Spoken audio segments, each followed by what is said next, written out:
குரு 10ஆம் இடத்துல இருக்கார் இவ்வளோ நாள். 10லேருந்து 11ஆம் வீட்டுக்கு பயிற்சி. 10ல் இருக்கும்போது எப்படி இருக்கும்? நான்லாம் பிறந்து வேலை பார்க்குறேன், எந்த உயர்வும் இல்லை, ஏதோ வேலை பார்க்குறேன்ப்பா, ஏதோ பண்ணுறேன், என்ன பண்ணுறது, இன்னும் ஒரு சலிப்பு இருக்கும். ஆனால் 11ஆம் வீட்டில் குரு வந்தால் என்கிட்ட சினாரியோ சேஞ்சஸ். 2வது விஷயம், 11ல் அவர் உச்சம். மொத்தம் எல்லா ராசியிலுமே 11ஆம் வீடு என்பது உங்களுடைய பாதகாதிபதி ஒரு விதத்தில் குரு. அவராக இருந்தாலும் சரி 11ஆம் வீட்டுக்கு வந்தால் நன்மையை தருவார் என்பது தான் விதி. அப்போ நிச்சயமாக அது நடக்கிறது. 11ஆம் வீட்டில் குரு வரும்போது என்னெல்லாம் நடக்கும்? நம்ம செய்யக்கூடிய தொழிலில் லாபம், நமக்கு திருமண பிராப்தி கண்டிப்பாக ஏற்படுறது, அதுக்கப்புறம் நமக்கு பதவி உயர்வு போன்ற விஷயங்கள் நடக்கும். நமக்கு முன்னால் பிறந்தவர்களால் அண்ணா அக்கா இவாளெல்லாம் நமக்கு நல்ல நன்மைகள், வெளிநாட்டு பிரயாணங்கள், இது எல்லாமே நல்லபடியாக கைகூடி வரும். படிக்கக்கூடிய மாணவர்களுக்கு அவங்க எதிர்பார்த்ததை விட நல்ல ரிசல்ட்ஸும் நல்ல ஒரு சீட்ஸு, காலேஜ் சீட்டு எல்லாம் கிடைக்கிறது.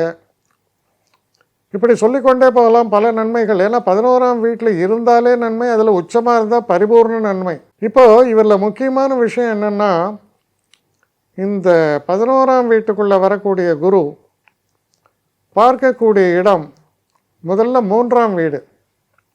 மனசில் உள்ள குழப்பங்கள் நீங்கும், மனசில் ஒரு கிளாரிட்டி இருக்கும், பேச்சில் ஒரு கிளாரிட்டி இருக்கும், கம்யூனிகேஷன் எல்லாமே கிளியராக இருக்கும், கன்ஃபியூஷன் இருக்காது, டயலமாக இருக்காது.